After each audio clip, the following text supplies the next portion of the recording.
modusnya, mindsetnya Islam di Indonesia ini memang Pak mundur-mundur terus Pak, mundur ke belakang. Anak-anak bangsa dibodoh-bodohin, anak-anak bangsa diadu domba. Contoh Pak, Palestina kan misalnya masalah-masalah mereka lah Pak. Israel masalah-masalah mereka. Tetapi karena kebodohan orang-orang Islam di Indonesia, karena Palestina Muslim, itu kotoran juga dikirim dari Palestina, dibilang, oh ini enak ini emas ini. Itulah kebodohan mereka. Udah kotoran dikirim. Kotoran. Tai, dibilang emas. Kan bodoh. Resmi Indonesia dicoret. Ya.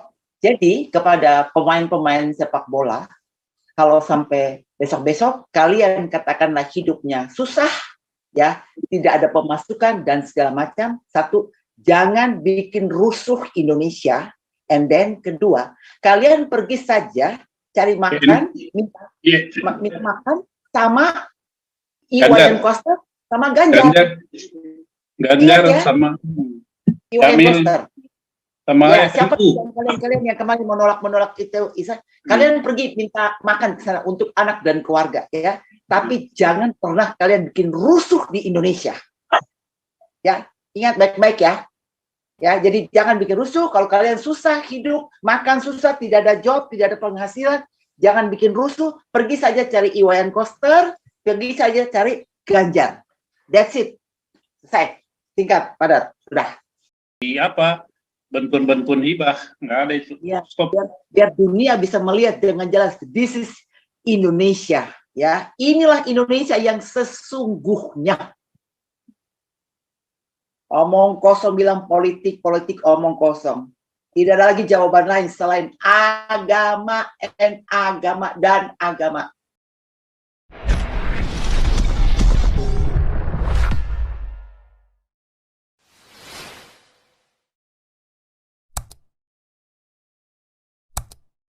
Jesus Xavier, silakan.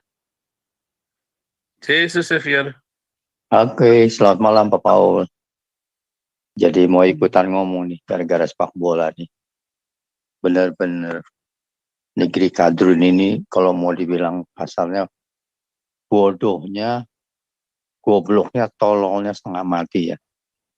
Urusan sepak bola kok sampai diasangkut-sangkut agama. Betul itu kata Pak Beta Maluku, ini semua agama sebetulnya. Kalau negara lain bertikai, diam-diam aja. Kenapa Palestina sama Israel? Kan intinya mungkin karena Israel Kristen, Palestina Islam, itu aja alasannya. Negara tidak mendukung negara yang menjajah gitu. Padahal banyak sekali negara di dunia ini yang saling menjajah, juga kok diam-diam aja. Intinya itu sebetulnya kadrun goblok ini ya. Jadi bawa-bawa sepak bola ke dalam dunia politik yang kotor, yang bodoh banget ini orang-orangnya. Ini memang udah sepertinya memang ada politik juga, karena memang kayak tadi betul si Koster itu memang sengaja supaya didorong untuk membuat pernyataan seperti itu. Memang mungkin nantinya akhirnya ya jatuh sendiri. PDIP juga nih nggak tahu kok diam-diam aja. Nah, padahal katanya partai yang nasionalis, tapi sekarang kelihatan bahwa kok bisa begini, sampai Ganjar yang kita anggap baik sampai bisa mengeluarkan pernyataan seperti itu, pernyataan menolak juga. Entahlah, kalau menurut hatinya mungkin enggak, tapi kita nggak tahu, mungkin didorong-dorong. Dan ini yang ketawa-ketawa itu bagian si ini kadrun ini, FPI segala macam nih, si Anies dan kelompoknya, yaitu partai-partai kadrun semua tertawa senang nih. Ini kan bisa mempengaruhi elektabilitas mereka ketika depannya nih. Ya saya cuma bilang memang Indonesia ini benar-benar bingung saya. Nggak habis kata buat bilang mereka itu seperti apa. Yaitu bodoh, tolol, dan gobloknya setengah mati. Ya begitu aja Pak Paul, saya cuma jengkel aja nih. Nah sekarang bisa nangis mereka tuh, terutama orang tua yang anak-anaknya ikut ke kejuaraan Piala Dunia ini, yang ikut ke sana. Bayangkan mereka kayak apa sedihnya. Coba, pelatihnya belum, PSSI-nya sendiri. Hanya karena urusan perbedaan agama sampai seperti itu jauhnya. Nah orang Palestinanya aja diam-diam, ya dubesnya Jakarta aja bilang jangan disangkutkan agama sama olahraga. Ini di sini yang teriak-teriak kayaknya merugikan sekali gitu. Apa gitu yang mereka mau tuh? Udahlah capek Pak Paul ngurusin kadrun di sini mah. Luar biasa bodohnya setengah mati. Oke, terima kasih Pak Paul. Selamat malam. Lanjut, tukang pijet dari Amerika. Mana nih Pak Andi nih? Pak Andi. Iya, iya Pak Paul, saya lagi meeting. Anyway, cuman saya mau masuk itu tambahin Pak Beta Maluku tadi.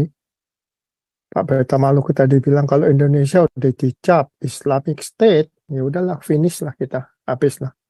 Contoh soal Islamic State ya semacam Iran, Irak itu semua kan udah Islamic State. Jadi orang-orang dunia luar pada diskriminasi against Indonesia. Satu. Kedua ya, jadi nggak ada harapan nih, ya kan?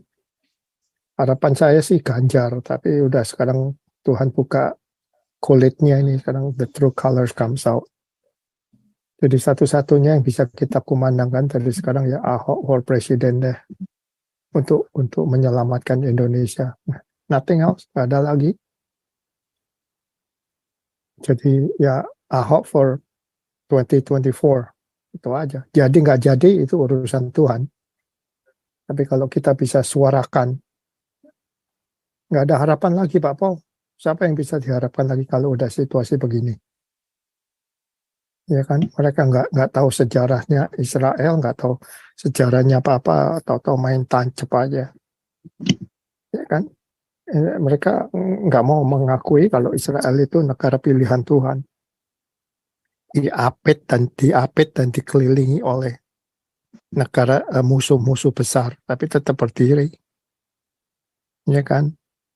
Nah, dari bawah kena Hamas, dari atas kena Hezbollah, terus mau apa lagi? They have the right to defend themselves. Makanya mereka perang. Jadi nggak tahu lah. Ini udah nggak ada pilihan lain selain Ahok harus maju menyelamatkan Indonesia. Itu aja sih dari saya Pak Paul. Thank you.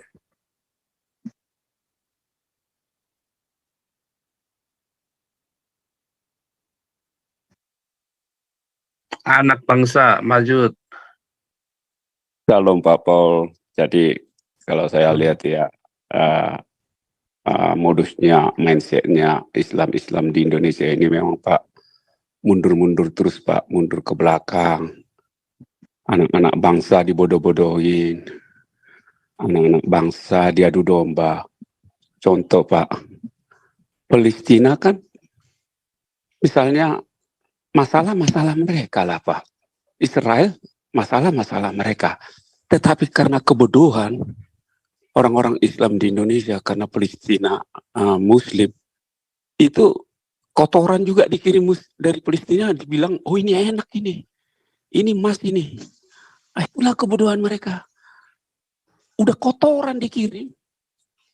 Kotoran, tai, dibilang emas. Kan bodoh. Karena Israel Kristen, sama-sama kotoran. Oh ini bau ini kotorannya. Kan gila ini. Jadi saya lihat Pak, anak-anak bangsa kita ini diadu domba. Dibuat suatu provokator. Ya di bulan suci Ramadan ini, kalian yang bilang suci. Kalau saya nggak ada yang suci atau apa, itu urusan kalian. Tapi bertobatlah kalian. Lihat-lihat itu anak bangsa udah kelaparan. Sebentar lagi Indonesia itu kayak model Afrika Pak. Kurang gizi. Jadi bodoh sama sekali. Terima kasih Pak Paul. Teruskan bersuara, itu aja lah. Paul. Lanjut deh Bu Linda, Wonder Woman. Ya. Lanjut. Halo. Lanjut. Mau ngomong sedikit aja ya tentang bola ini loh. Ya. Sekarang kan sudah resmi Indonesia dicoret, ya. Jadi kepada pemain-pemain sepak bola, kalau sampai besok-besok kalian katakanlah hidupnya susah, ya, tidak ada pemasukan dan segala macam. Satu, jangan bikin rusuh Indonesia. And then kedua, kalian pergi saja cari makan, minta makan sama Iwayan Koster sama Ganjar. Ganjar Ingat ya? sama Iwayan Jamil Koster. sama Ya, siapa itu. kalian yang kemarin menolak itu, Isa? Kalian pergi minta makan ke sana untuk anak dan keluarga, ya. Tapi jangan pernah kalian bikin rusuh di Indonesia. Ya, ingat baik-baik ya. Ya, jadi jangan bikin rusuh. Kalau kalian susah hidup, makan susah, tidak ada job, tidak ada penghasilan, jangan bikin rusuh. Pergi saja cari Iwayan Koster, pergi saja cari Ganjar. That's it. Selesai. Singkat, padat. Sudah. Akil Siraj, Jamil. Ya, sudah. Yang semua yang itu. And then jangan lupa satu lagi. Kalian jangan pakai HP-HP yang buatan kafir ya. Nggak boleh ya. Besok harus di-survey. Yang pakai HP kafir, semua buang. Nggak boleh. Pakai yang buatan kalian sendiri, yang kadrun-kadrun punya tuh. Selesai. Dah, selesai. Singkat padat. Asik kan? Asik. Mereka mana malu. Mana malu, malah bangga mungkin. Itu aja Pak Santiamer. Makasih Bu Linda. Ingat itu ya teman-teman ya, kita juga bisa merasakan itu. Jadi jangan bikin rusuh, pergi ke Iwayan Koster, pergi ke Ganjar, pergi ke PBNU, pergi ke Jamil, pergi ke PKS, pergi ke PDIP, ya, minta ke sana. Bila perlu bermalam di depan kantor mereka itu. Iya, duduk berjam-jam. Kalau anak istri lagi susah makan, susah ini, gak ada penghasilan, kalian ke situ aja solusinya. Iya. Gak usah marah. Kalau dikasih tau begini, gak usah marah. Makin marah tuh makin goblok namanya. Itu solusinya. Semua kan ada konsekuensinya. Betul. Jadi gak usah bikin rusuh, gak usah. Penyakit lama tuh buang semua penyakit kayak gitu. Ujung-ujung kan nanti takut susah kan, gak bisa makan, gak bisa ini, gak bisa itu kan. Ujung-ujung kan itu Pak Santiamer. Pasti ya, Nah, pasti. jadi nanti mau diserang apa lagi? Pemerintah. Mau bikin kacau, demo. Mau bakar sini, bakar sana. Bakar tuh otakmu. Mereka nggak malu kok ditolongin, malah mungkin yang mereka nggak malu malah. Tapi nanti ya besok-besok ketika perut udah nggak bisa diisi, ya baru dah. Sudah ada solusi tuh. Bagi cari aja tuh yang dibalik sama yang di Semarang itu. Heboh. Dan kita meminta kepada pemerintah dalam hal ini Pak Jokowi jangan ada lagi bantuan hibah, nggak ada itu. Ya, Stop. biar dunia bisa melihat dengan jelas, this is Indonesia, ya. Inilah Indonesia yang sesungguhnya. Omong kosong bilang politik omong kosong. Tidak ada lagi jawaban lain selain agama dan agama. Makanya benar Bung Beta bilang, pisahkan agama dari negara. Kalau dikasih tahu tuh kepala batu.